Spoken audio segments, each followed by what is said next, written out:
Thank you very much, Goiko. That's like a very interesting and very, very perfect introduction, actually, for us both. Just let me add that we together actually founded exactly 10 years ago. We founded the Urban Institute, pretty much also because we needed to, maybe that is like as a first statement in all of the discussion that we have and all of the work that you are doing, because we needed to have some kind of, back then, non-yet existing, free and more civic society-based platform to discuss exactly the planning systems that we have had during last decades in Latvia. You mentioned very rightly that I'm still as a kind of a guest, although I think after 20 years one isn't called a guest anymore in a country, living in a country. But nevertheless, there is surely, if there is any question coming up during next minutes or afterwards in the discussion, that is relating, in fact, to the Soviet period, meaning the period before 1991. Though we have agreed, Gunta and I, that I will present today, then I would refer very much to Gunta because she is the expert of that time. I do know something about the time, but I'm actually not really having lived in that time in this area. So my perspective are the last 20 years. So let me share the presentation. So what we will try today is to, especially for me, not really very usual. I was admiring Vincent's presentation. It really felt like a person that is like, sorry, Vincent, I don't want really to let it like sound too extreme, but I mean, a genius presenting a system which probably needs some geniosity. I feel more like the dumb one who is trying to explain a system that is on its way to get better and better. Let's put it like this. Because I am actually a social and cultural planner, I have never had a serious spatial planning education in this way. I had my education in a slightly little different way. I was actually raised by two spatial planners, and I grew up in their private office. So maybe that is one of the biggest mistakes that you ever have had in your life. For me, it was a big plus, but it was also a big problem. So planning to get with mother milk is kind of a different thing than studying planning. Now, planning system in Latvia always has to have in mind, or when somebody's looking on the planning system in Latvia, one has always have to have in mind the same, like for sure, like in former Yugoslavian countries like Croatia, Slovenia, Serbia, and the other partners, that we have this or had this very big break. I was mentioning it already. That means like we are talking here and today, singularly post 1991. Everything that happened before, and for sure many things did happen before, and also definitely not always for the worst. There were quite many good ideas and quite many good things happening, and quite of structured and really systemic, partly more systemic than many years in between, which is kind of understandable because of the transition period. And yeah, let me first of all introduce the country a little bit, that we understand where we are. So this is Latvia. And Latvia is divided by 5 planning regions. That is important to know, as the regions do not have actually a governmental power in this respect. They have power in planning indeed, but they don't have power in terms of that they are elected or that they have any kind of bigger budget, that they actually are governing seriously the other municipalities or the municipalities within their territory. So the system is a little bit something in between real legislative structure and something that is just forming a certain kind of executive. Very difficult to describe, and especially as a grown-up West German who has been like growing up in Northern Westphalia with a very strong regional governing systems and structures, which are in fact nowadays also elected partly. That is something very difficult to compare to Latvia. Nevertheless, we have these planning regions, and we are especially as the experts and as the planners, and specifically also within the Urban Institute, we are like having a big focus on these planning regions, and we always try to support them a lot, because there is actually a lot of competence in the last years gathered, and we see the regions as kind of the ones which really have an opportunity to develop a more balanced, also bottom-up idea of planning. The bottom-up meaning in this respect also having a serious local perspective. So, and this is that slight little, I think Gunta and I both have to say it in this way, the slight little catastrophe that we are like dealing with right now. We are in this very moment, absolute this very moment, we are in the shift from 119 municipal entities, bodies, to 42. The structure you see here is the new structure.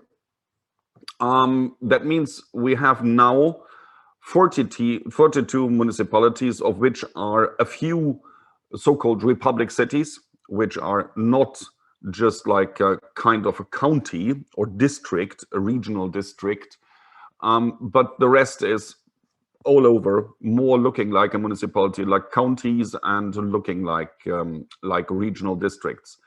The tiny little problem, again, a little bit ironic said, a tiny little problem coming along with that is that the former territorial administrative reform was just finished 2009. That means it's not long ago, as to say, it's just a little bit over 10 years. And with it, this time period, these last 10 years, especially also we at the faculty in geography, where it was our tiny, small little, that is not ironic, really tiny little small program, spatial planning program, where we try to educate the first generations of spatial planning since 2007 in Latvia. We really have the problem that all of us have invested a lot in these municipalities. Certainly too many. 119 is too many. There's no discussion about that. But we have invested in the structures, and now we have to see whether these structures, or like all of these capacities that we build, also will remain in the future. So it's quite a little bit right now with a lot of question marks. It's certainly not as chaotic as Vincent was describing it about the UK with 6+X planning systems. We do have a clear planning system, and actually it's starting to get better and better. Let's be honest about that also. So our content, first of all, I will like a little bit like show overview, like planning in Latvia from the 90s until today. Then the current planning system. Then we will look on planning documents and levels. Then we have something which we call in Latvia a TAPIS, which is an online system. And then we are having still a little bit something of public participation, which you can imagine as a social and cultural planner is more near to me. And we will possibly shortly mention also other planning tools, which are not like immediately within the planning system, but which are important for us and for the future of the country. Planning in Latvia has basically 3 periods. We have the period from 1991 until 2003, which was like, rebuilding, or not rebuilding, partly rebuilding, going back to the first independence before Soviet period.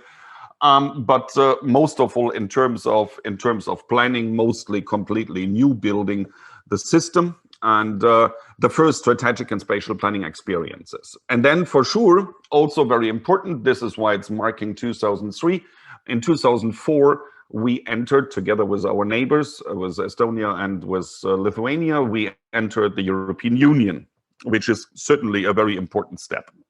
Then we have the from 2003 until 2011, like exactly 10 years ago, we have the land use planning and elaboration of programs, and we get more and more in the regional spatial planning, meaning also we developed, actually starting to develop the planning regions that I just like explained in the beginning.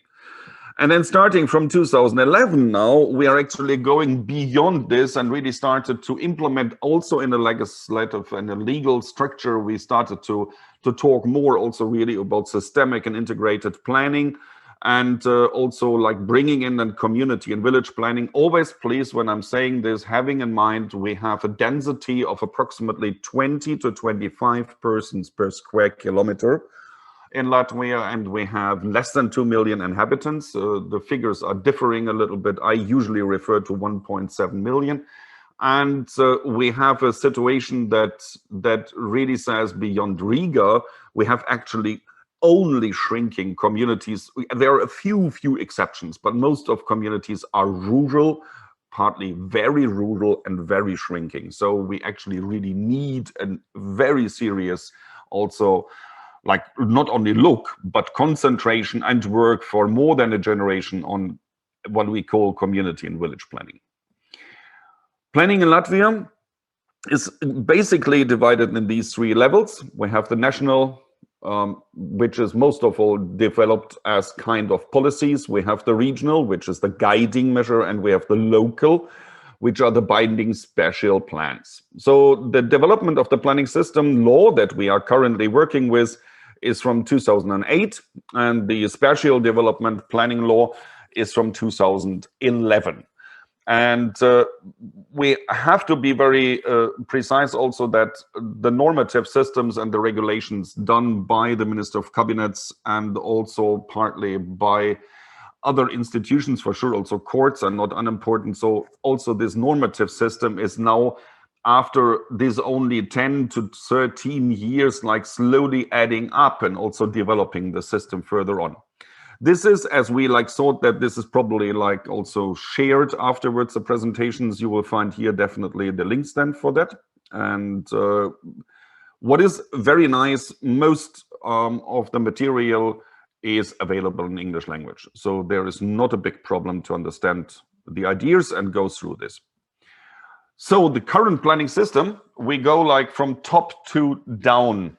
And on the other hand, or call it like top to bottom, we have the planning legislation structure, which is on the national level, which is the Sustainable Development Strategy of Latvia, the National Development Plan, and the Maritime Spatial Plan, which now recently only came really in. Very important, as you can imagine. We have an enormously long, thousands kilometer of coastline, and that is like really important for us. Then on the regional level, we have the Sustainable Development Strategy and Development Program of the planning region. And on the local level, we have the Sustainable Development Strategy of the local government, we have Development Program of the local government, and we have Spatial Plans of the local government. Then we have the local plans, the detailed plans, and the thematic plans. Afterwards, we will see not all of them are obligatory. So the hierarchy of the planning documents, in drawing up development planning documents, they shall be, and I'm really like quoting here, they shall be mutually coordinated. The hierarchically highest is long-term development planning document, the Sustainable Development Strategy of Latvia 2030. And all subordinate spatial planning documents and policy guidelines should be consistent with this policy goal that have been settled in the Latvia 2030 strategy. And then we have the medium-term development planning document. This is the National Development Plan. These two high strategic development planning documents are adopted by the National Parliament, and accordingly, they have this status of a legal act. So, more closely looked on that, that means that we have the medium-term development and we have a short-term development documents. And in the same time, we have the regional level and we have the local level. So for sure, the regional level is hierarchically like subordinated to the national level, but it for sure is guiding the local level, which is the most important part.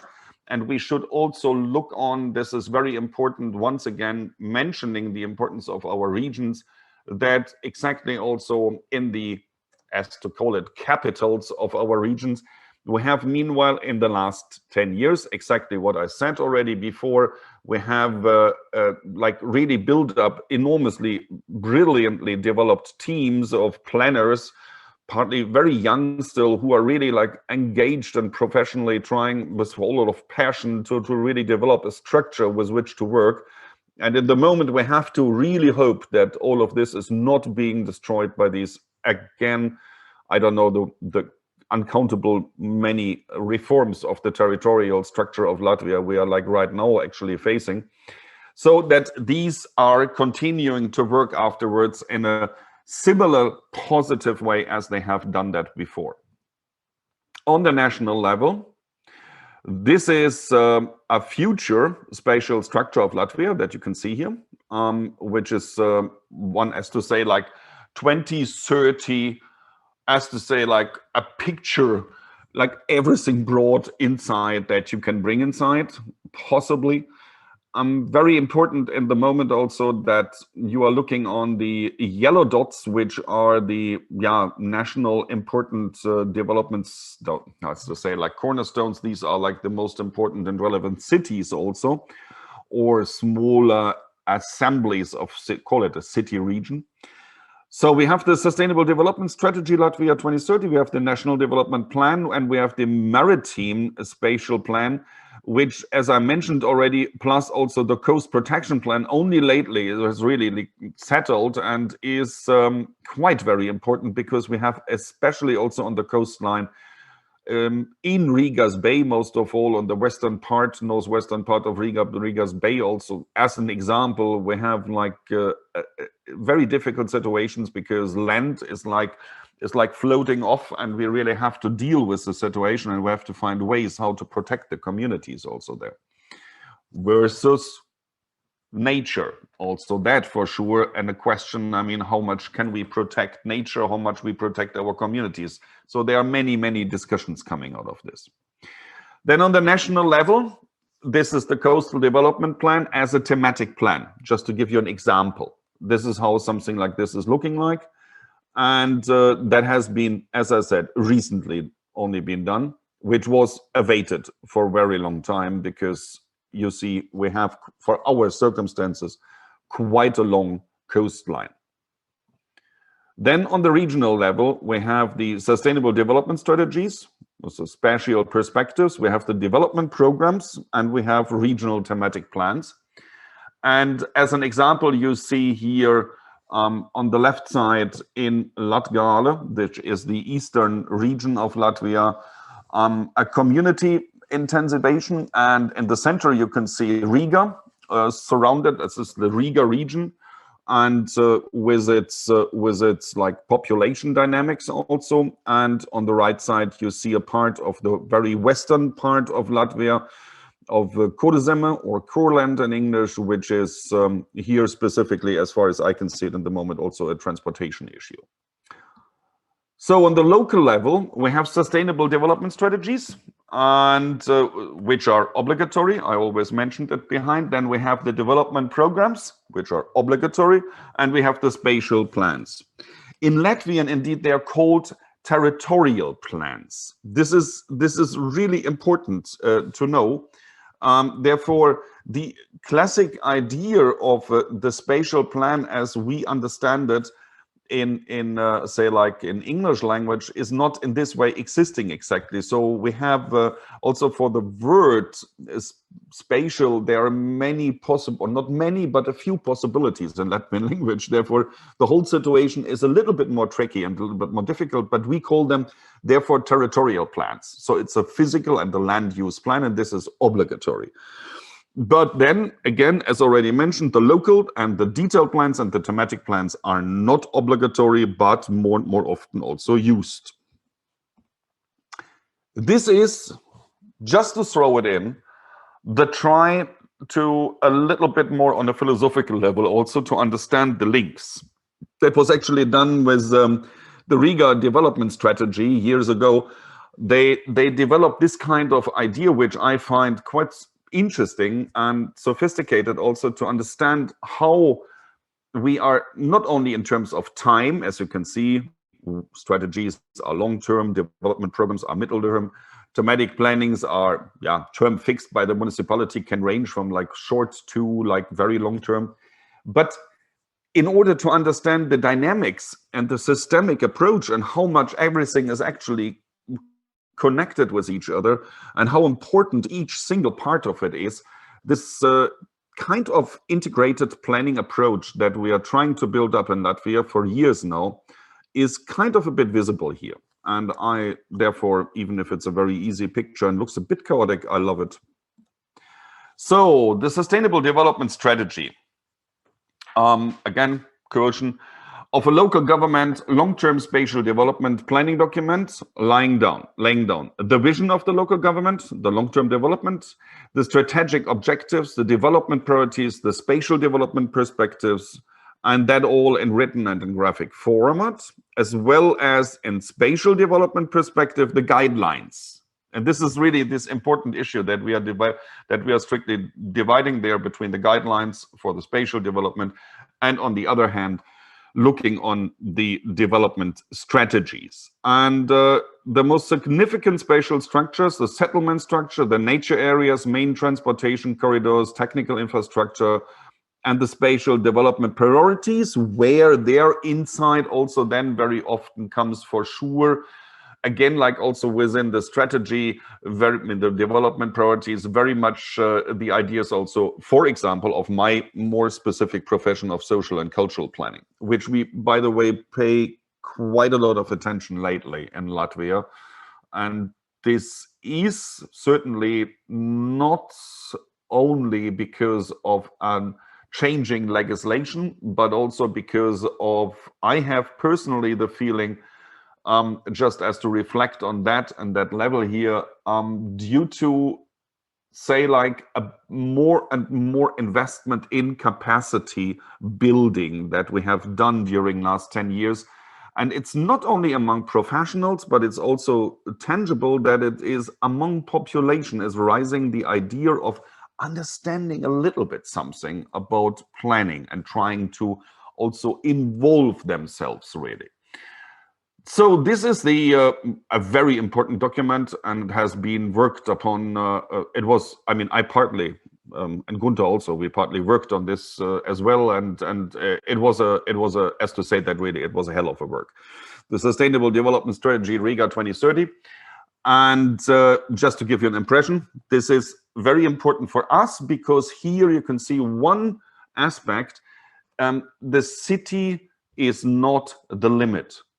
So the city borders, the city limits are not the limits of the development strategy. So we are thinking beyond. We are starting to really integrate also the environment, the surroundings. And with this, trying to, even on a normative level and on a legislative level and on a very important planning structural level, trying to overcome very fragmented visions and trying more to really systemically and holistically to work with planning concepts. This is the spatial plan, which is in fact older and pretty much still like representing the idea of how has planning been done earlier times, say like looking a little bit like before or around the millennium, just to give you an idea in different versions of how planning also just visually can differ so much. Here, far more structured, far more detailed. The other one, far more trying to giving like strategic visions. So the scale of the spatial plans, because that was asked also from our colleagues who are like running the project here. So we have the scale for the spatial plans. They are like functional zoning maps of 1 to 10,000, and we have the different schemes. For example, transportation schemes, like what you can see here now in terms of Jurmala, the seaside city, and they are usually in smaller scales, but in different ones. Then about the new tools and the spatial development planning information system. So we actually really started to set a new standard with the system called TAPIS, which is trying to now really like bring the documents, all of the documents in one online system, which is then, this is how it's looking like. You have the two sections in this system, which is run by the you see it left up by the regional ministry. Where it's in fact it's the Environmental Protection and Regional Development Ministry, and this this tool works on the one hand for experts and for professionals who are having a different also to log in section, but also everybody, also you, can, like wherever you are, can go in the system and check out approximately. I think that's still like something, this is still work in progress. They are still like, for sure, not everything is already in, but you can actually with this also support very much, and we're coming to this like ideas of public participation. Yet we always have to say, shortly going back to this, we always have to say, for sure, as much as non-professionals really have an idea to understand this all. And this again is very much then the question how much we actually took efforts to really educate people to understand planning. It's not that we just request as a planners, you have to understand, but I personally think, and I think many of my colleagues around here, as well as definitely among us in Latvia, we are definitely thinking we need more, we need to do more to actually raise awareness about planning in general and environmental understanding that helps everybody in a system called society to actually work really also, or co-work together to co-design something that we call the future planning. So the standards of designing the spatial plans is then we have the classification of land use types. They are quite classic, and I won't read them down now. They are like the absolute classics as you know them everywhere else. Certainly very important in terms of Latvia is the last two, because they are very much dealing with the forest territories. We are forest industries are relevant, very relevant in Latvia. And we are a water country, very extremely water country, not only because of the coastline, but also certainly because of many, many, many rivers and lakes. Now the local plans. The local plan is developed by a municipality for a part of its administrative territory, part of a town, a village, or rural area in order to, I'm reading, accomplish a planning task or to detail a spatial plan. But now comes the important point, therefore in red.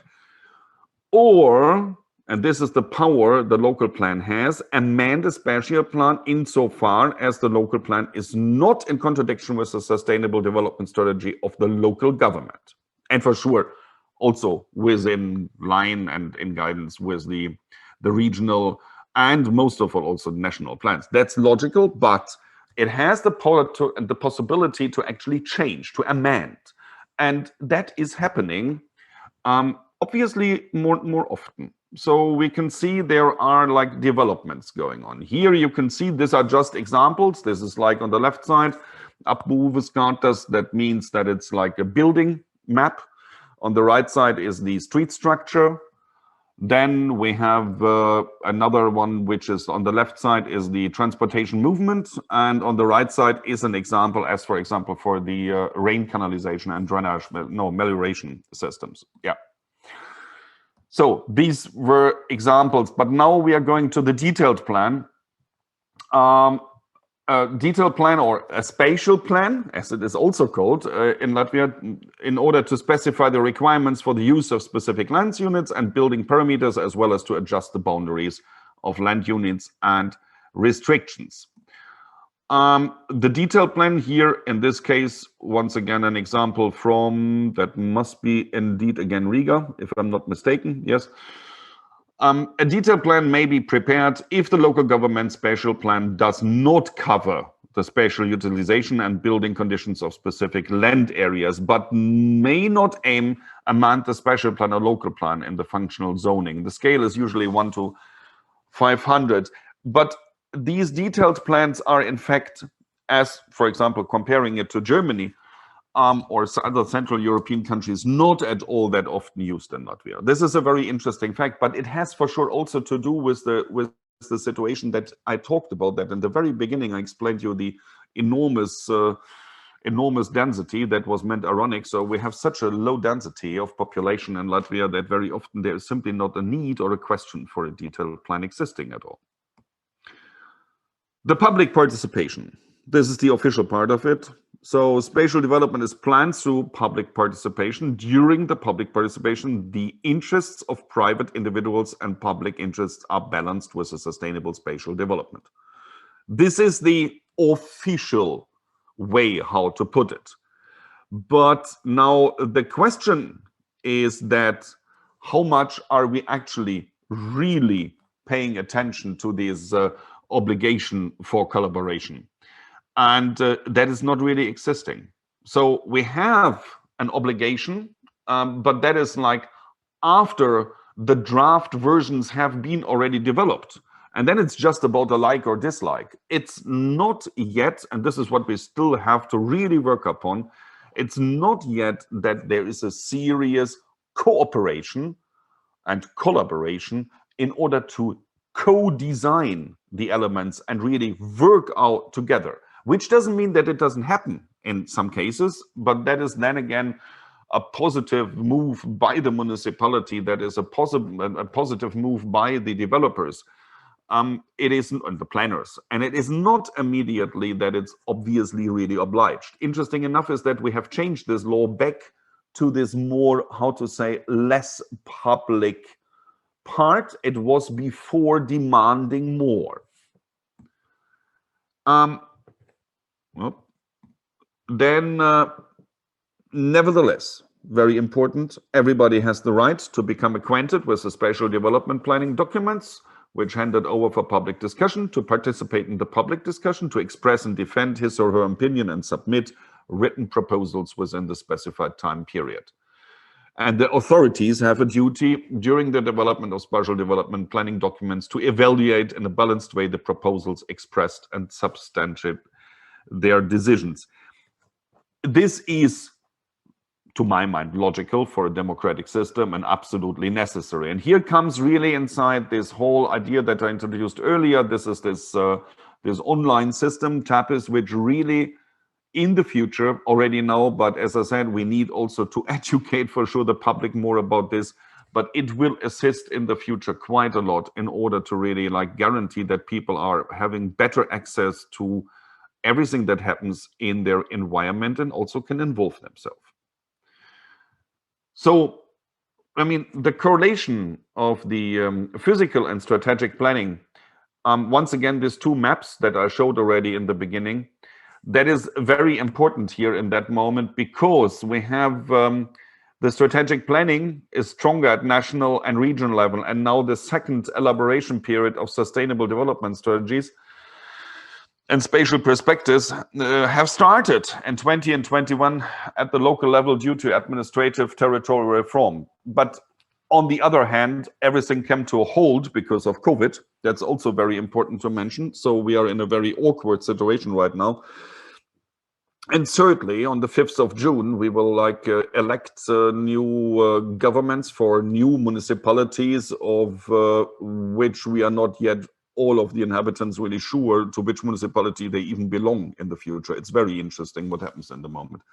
So there is a lot to come and to happen in the next months, exactly, and especially for planners.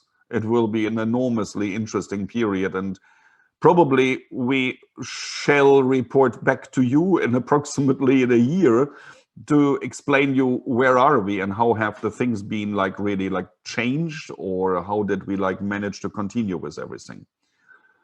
This is still the question about amending and changing the existing plans. So it can be for sure done by local governments, but at the same time it's also by private persons, and for sure also by a developer who is ready to invest the money.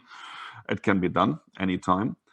And once again, who finances the development of spatial plans? It's a local government, but for sure, if you have a private initiative mentioned here, then also the detailed plans and the local plans have to go hand in hand with the developer and the interested initiative. I do not know if I kept my timeline. I hope so very much. Definitely, that is all from us. Thank you very much. Thank you. And Goiko, and for sure we are staying here and we are open for questions anytime later.